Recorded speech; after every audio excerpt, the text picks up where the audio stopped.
Money. अगर आप अपने 20s में हो तो आपको पैसे को अच्छे से समझना होगा। अंकुर वारिको जब छोटे थे तब उनके घर में पैसों की कमी थी। इस वजह से उनकी पैसों के साथ अच्छी रिलेशनशिप नहीं बन पाई। जब वो अपने 20s में आए तो उन्होंने लोन लेना शुरू कर दिया। वो कहते हैं कि 20s में लोन लेना ही लोगों की सबसे बड़ी बेवकूफ़ी होती है। अपने 20s में लोग सोचते हैं कि वो अभी लोन लेकर सारे काम कर लेंगे और फिर सारी उम्र उसे भरते रहेंगे, लेकिन फिर इसी लोन की वजह से वो जंजीरों में बंध जाते हैं और कोई भी नई चीज स्टार्ट नहीं कर पाते। वो कोई बिजनेस स्टार्ट नहीं कर पाते, अपने जॉब को नहीं छोड़ पाते, अपने शहर को नहीं छोड़ पाते, और जब तक उनका लोन चुकता है उनकी काफी उम्र निकल चुकी होती। इसलिए आपको अपने 20s में कम से कम लोन लेना चाहिए और अपनी इनकम को इंक्रीज करने के तरीके ढूंढने चाहिए। न्यू स्किल्स सीखो, घर से बाहर निकलो, नए लोगों से मिलो और इन्वेस्टमेंट करना सीखो। इन्वेस्टमेंट सीखना आपके लिए काफी इंपॉर्टेंट है, क्योंकि अगर आप अपनी 20s में इन्वेस्टमेंट करना सीखोगे तो 40 का होते होते आपके पैसे 8 गुना हो चुके होंगे। आप जितनी जल्दी पैसे स्टॉक्स में या जमीन में लगाना शुरू कर दो, आपके लिए उतना ही अच्छा होगा। सक्सेस। अंकुर सर को अपनी लाइफ में काफी सारे फेलियर्स का सामना करना पड़ा।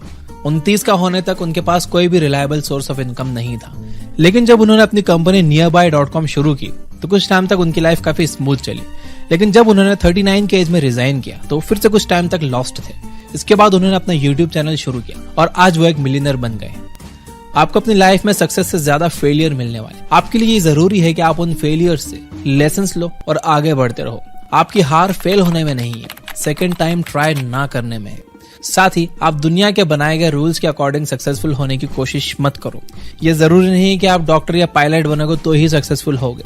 आप अपने सक्सेस की डेफिनेशन बनाओ और उसके अकॉर्डिंग सक्सेसफुल होने की कोशिश करो। इसी से आपको ट्रू हैप्पीनेस मिलेगी। आप अपने 20s में नई नई चीजें ट्राई करो। ये देखो कि आपको किस में इंटरेस्ट आ रहा है। ये वो एज है जिसमें आप कुछ रिस्क ले सकते हो। आप फेल हो भी गए तो आप तुरंत ही फिर से अपने पैरों पर खड़े हो सकते हो और फिर से ट्राई कर सकते हो।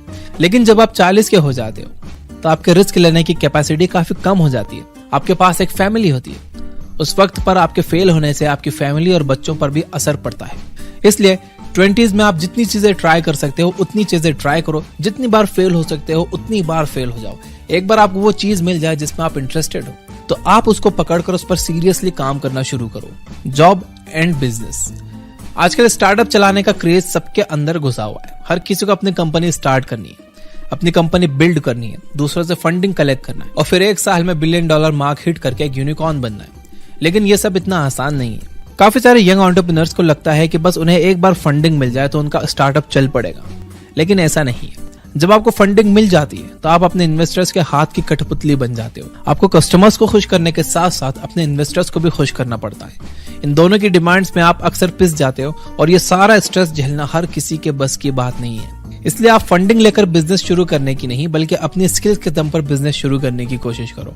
साथ ही आप इस बात को समझो कि बिजनेस स्टार्ट करने के लिए आपको अपना जॉब छोड़ने की जरूरत नहीं है। इनफैक्ट आप अपना जॉब तब तक मत छोड़ो जब तक आपके बिजनेस से मिलने वाले प्रॉफिट्स आपकी सैलरी का डबल ना हो जाए। इस केस में आप अपने जॉब कॉन्फिडेंटली छोड़ सकते हो, क्योंकि अब आपको पता है कि अगर आपका बिजनेस अपना आधा पोटेंशियल भी खो दे तो भी आप अपने बिल्स टाइम पर भर पाओगे और आपको किसी से लोन नहीं लेना होगा। साथ ही आप हमेशा मेंटर्स से हेल्प लो। मेंटर्स आपको रास्ता दिखाते हैं। वो आपको बताते हैं कि आपको कौन कौन सी मिस्टेक्स नहीं करनी है ताकि आप कम से कम टाइम में अपने गोल को अचीव कर सको। इससे आपके बहुत सारे पैसे और टाइम बचता है। आप कभी ऐसे मेंटर को मत चुनिए जो आपसे बहुत ज्यादा सक्सेसफुल हो। अगर आप अभी सिर्फ 20,000 रुपए महीना कमा रहे हो तो महीने में 20 लाख कमाने वाले को मेंटर मत बनाओ। हाई लेवल के मेंटर्स आपको बेसिक कॉन्सेप्ट्स नहीं समझाएंगे। आपको वो कॉन्सेप्ट्स खुद से सीखना होंगे। इसलिए उस बंदे को मेंटर चुनो जो आपसे 5 गुना आगे हो। आप उसे मेंटर चुनो जो वो काम कर चुका हो जो आप करना चाहते हो। Skills and experience. आप अपने 20s में काफी कुछ सीख सकते हो। ये वो गोल्डन एज है जब आपके पास रिस्पॉन्सिबिलिटीज बहुत कम होती है और आजादी सबसे ज्यादा। आपके पास ना तो फैमिली है ना ही कोई बीमारी। ऐसे में आप बहुत तेजी से आगे बढ़ सकते हो। इस एज में आपको कुछ काम की स्किल्स जरूर सीखनी चाहिए। लोग अक्सर ये मिस्टेक करते हैं कि वो सिर्फ एक ही स्किल पर अपनी पूरी जान लगा देते हैं और दूसरे स्किल्स को नहीं सीखते। आपको अपनी मेन स्किल के साथ ही दूसरे सब्जेक्टिव टॉपिक जैसे बिजनेस मैनेजमेंट, साइकोलॉजी और कम्युनिकेशन भी आनी चाहिए। अगर आप दुनिया के बेस्ट इंजीनियर हो लेकिन आप क्लाइंट से बात नहीं कर पा रहे, अगर आप अपनी रिक्वायरमेंट्स लोगों को नहीं समझा पा रहे, अगर आप टीम के साथ मिलकर आइडियाज नहीं शेयर कर पा रहे, तो आप जिंदगी भर के लिए लो लेवल पर ही रहोगे। सिर्फ स्किल्ड होना ही इंपॉर्टेंट नहीं है, बल्कि आपको उस स्किल की मार्केटिंग करना भी आना चाहिए। आपको खुद को सेल करना आना चाहिए। इसी के जरिए लोग आपको नोटिस करेंगे और जब लोग आपको नोटिस करेंगे तो ही आप कामयाब हो पाओगे। साथ ही आप स्मार्ट वर्क करो। हार्ड वर्क तो एक गधा भी करता है, लेकिन वो कभी जिंदगी में आगे नहीं जाता।